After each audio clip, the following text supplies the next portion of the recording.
नमस्कार। आज हम बीमारी, कारण और उपाय का लास्ट पार्ट कंप्लीट करेंगे और आज थोड़ा सा जल्दी स्टार्ट करेंगे क्योंकि काफ़ी ज़्यादा रूल हैं जो आपके साथ शेयर करने हैं। तो स्टार्ट करते हैं। आपका बृहस्पति, मंगल, बुध।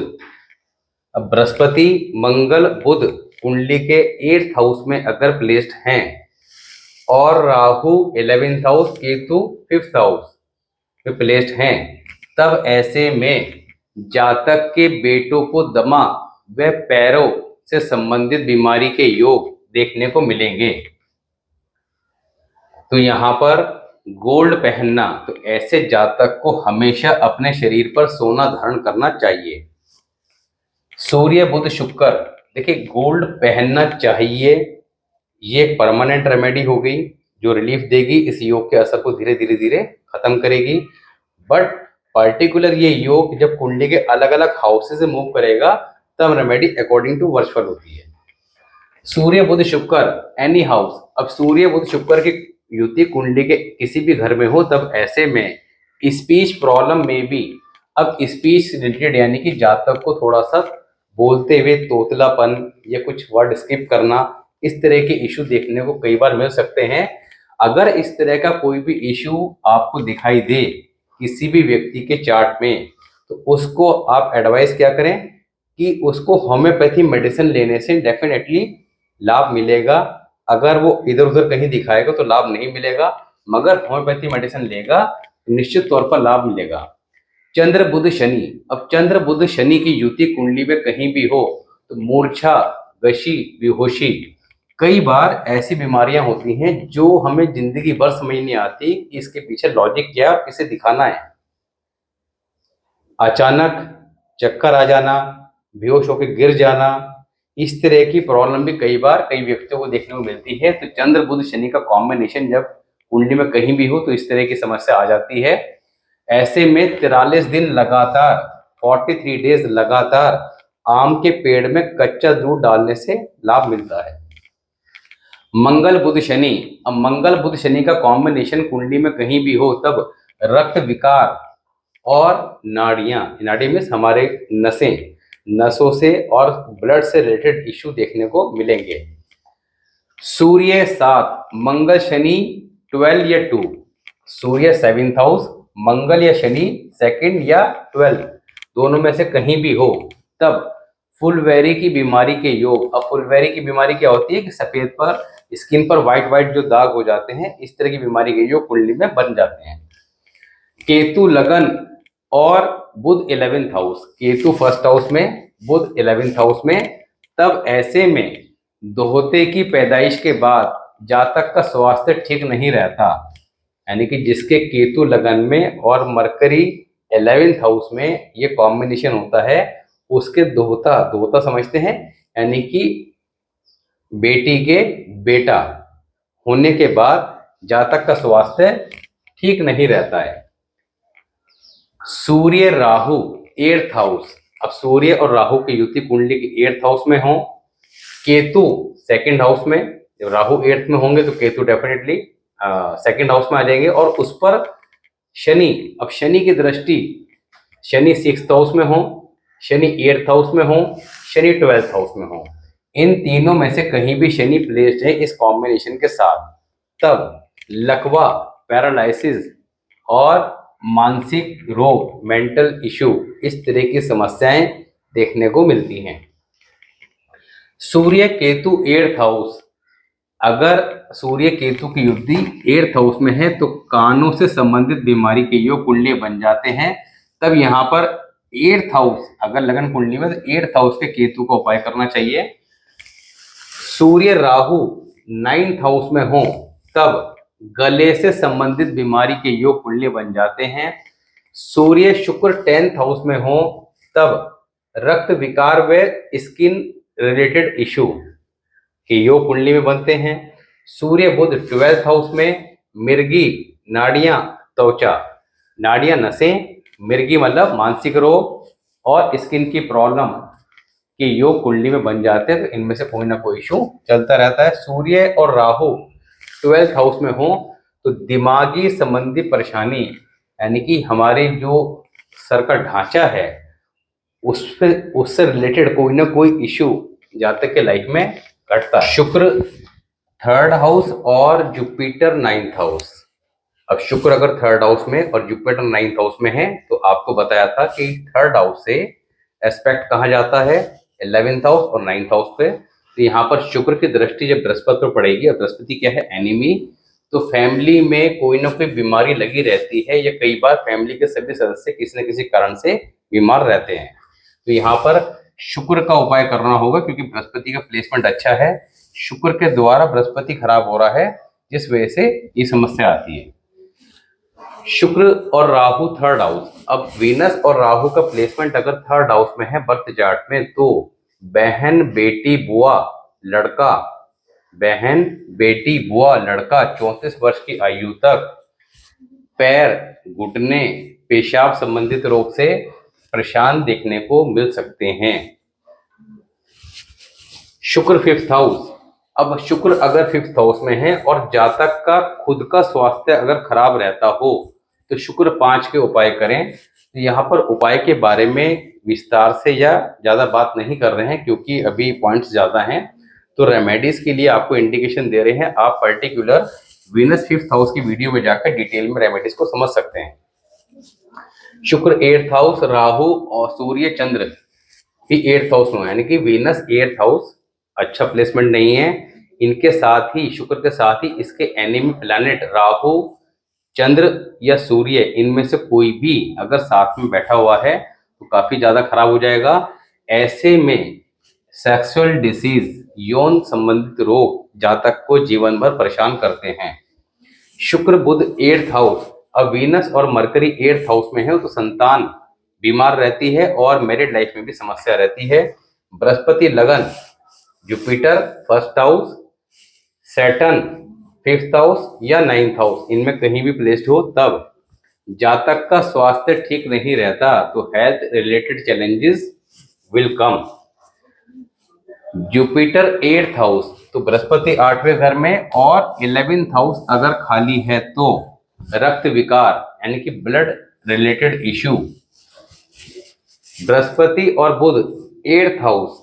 अब यहाँ पर बृहस्पति और बुध दोनों आपस में एनी प्लैनेट हैं, 8th हाउस में अगर प्लेस्ड है तो ऐसे में 34 वर्ष की आयु तक हेल्थ इश्यू लगे रहते हैं ऐसे जातक को। बृहस्पति 9th हाउस और लगन खाली, बृहस्पति 9th हाउस लगन खाली, तब हृदय संबंधित रोग की संभावना ऐसे में बनी रहती है। बृहस्पति राहु 9th हाउस, बृहस्पति और राहु का कंजक्शन 9th हाउस में हो तो जातक के पिता को 16 से 21 वर्ष की आयु के बीच में, जातक के पिता को 16 से 21 वर्ष की आयु के बीच में दमा या पैरालाइज, लकवा की बीमारी का सामना करना पड़ सकता है। सूर्य केतु 4th हाउस। अब सूर्य और केतु 4th हाउस में हो तब ऐसे में जातक को बहरापन या कानों से संबंधित कोई ना कोई समस्या देखने को मिलती है। सूर्य 6th हाउस और मरकरी 12th हाउस। अब अगर ये कॉम्बिनेशन है तो रक्तचाप की बीमारी यानी कि हाई बीपी के इश्यू देखने को मिलेंगे। चंद्रमा 1st हाउस, सूर्य 7th हाउस, मंगल या शनि 2nd हाउस या 12th हाउस, ध्यान से समझिएगा।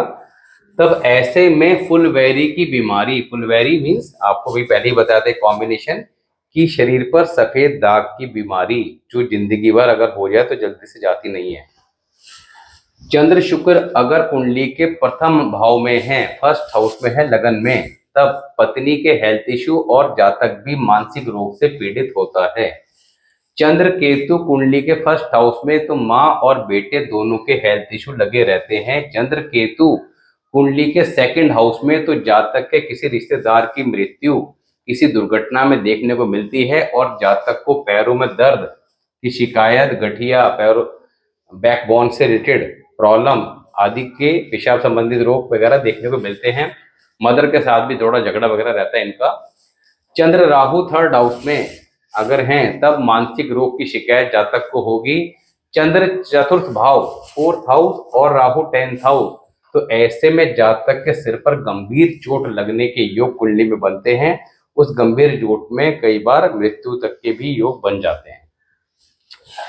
चंद्रमा 8th हाउस चंद्रमा 8th हाउस, बुध 4th हाउस या 12th हाउस, या राहु या शनि कुंडली के 12th हाउस में हो, इस कंडीशन में आंखों की दृष्टि नष्ट हो सकती है।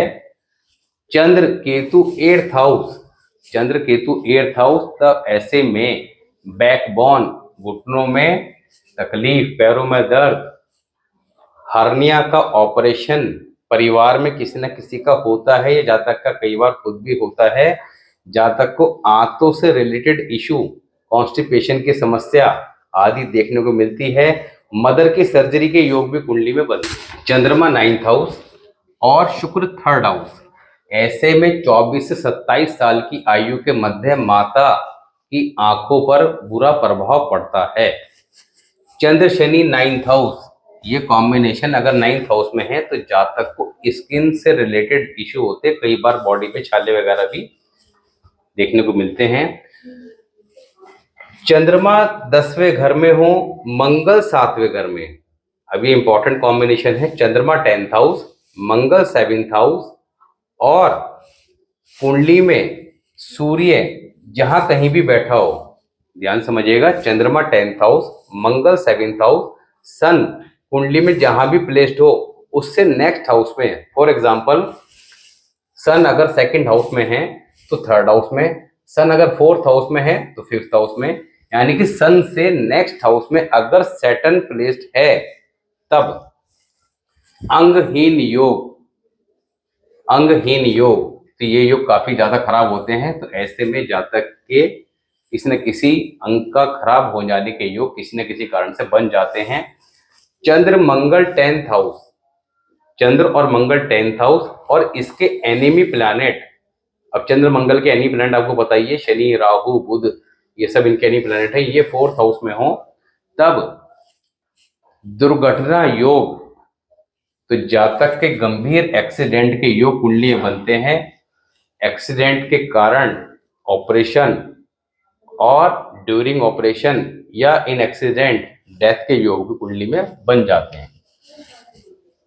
चंद्रमा 11th हाउस और केतु 3rd हाउस, चंद्रमा 11th house, Ketu 3rd house, तो मदर के हेल्थ इशू बने रहते हैं आफ्टर द पैदाइश, पैदा होने के बाद बच्चे के।